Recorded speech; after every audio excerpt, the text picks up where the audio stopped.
दिल्ली के श्रद्धा वॉकर हत्याकांड से तो आप सभी वाकिफ हैं, जिसकी उसके he live in partner Aftab Poonawalla ने नृशंस हत्या कर दी थी। आरोपी हिरासत में तो है, लेकिन अभी तक उसे सजा नहीं हुई है और श्रद्धा का परिवार आज भी न्याय की आस लगाए हुए है। इस बीच दिल्ली की निचली अदालत ने बड़ा आदेश दिया है कि मीडिया संस्थान इस केस की चार्जशीट से जुड़ा कंटेंट और सबूत न दिखाएं। इस पर हाल ही में श्रद्धा वॉकर के पिता विकास वॉकर और वकील सीमा कुशवाहा की प्रतिक्रिया सामने आई है। पिता ने आरोपी आफ्ताब को लेकर कहा कि उन्होंने वो ऑडियो सुना जिसमें आरोपी ने हत्या की बात कबूली, लेकिन वही सुनकर वो अंदर तक कांप उठे। इसके साथ ही उन्होंने कहा कि कानूनी प्रक्रिया में बहुत समय लग रहा है।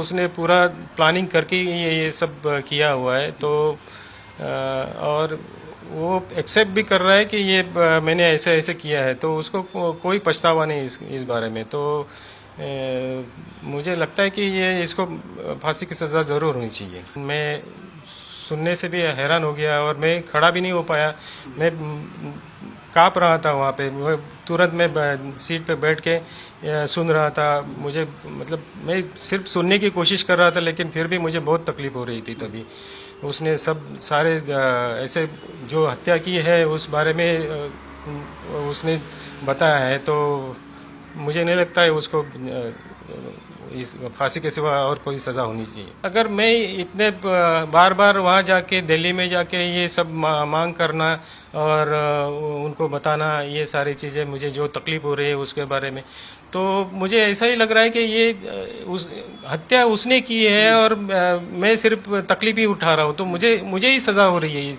ऐसे तो कानूनी प्रक्रिया जो भी है, जैसे मतलब कानून के जो लूप होल तो है ही है, उसमें कोई संदेह नहीं है। लेकिन दिल्ली पुलिस ने पहले ये चार्जशीट बनाने को तीन महीने लिए, वो जल्दी से जल्दी हो सके तो होना चाहिए था, तो वो उसमें देरी हो गई।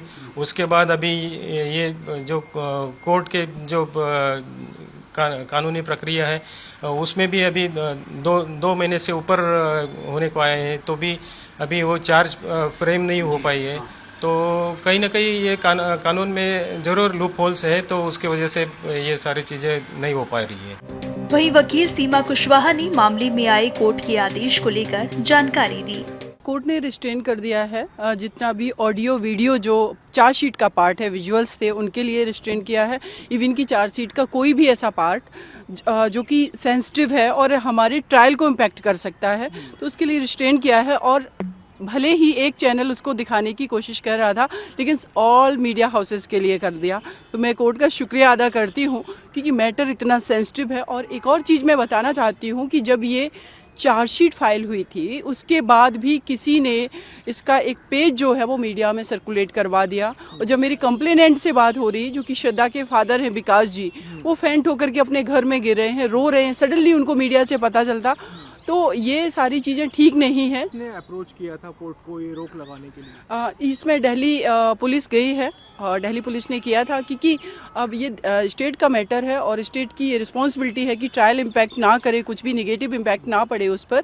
तो उसके लिए उन्होंने अप्रोच किया दिल्ली पुलिस ने। ऑडियो वीडियो विजुअल्स कंप्लेनेंट के साइड से जब हमने मांगा, तो कोर्ट ने कहा चार्ज फ्रेम होने के बाद मिल जाएगा प्रोवाइड। तो मुझे भी लगा कि अगर कोर्ट चार्ज फ्रेम होने के बाद देना चाहती है ड्यू टू कुछ पर्सनल चीज़ें, तो उसमें कोई इशू नहीं है। और हमने नहीं फोर्स किया, हमने नहीं बहुत ज़्यादा कोर्ट को प्रेशराइज किया कि आप इसको करिए, क्योंकि ये श्रद्धा देश की बेटी है, उसको जस्टिस मिले, पूरा देश चाहता है। कोर्ट भी अपना काम अच्छे से कर रही है, दिल्ली पुलिस ने भी ठीक से काम किया है। सारी चीज़ें ट्रायल ठीक से हो जाए और उसका कन्विक्शन हो जाए जिसने इतना हीनियस क्राइम किया।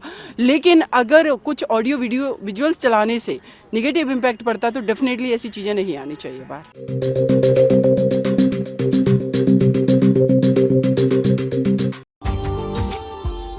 Subscribe now and press the bell icon.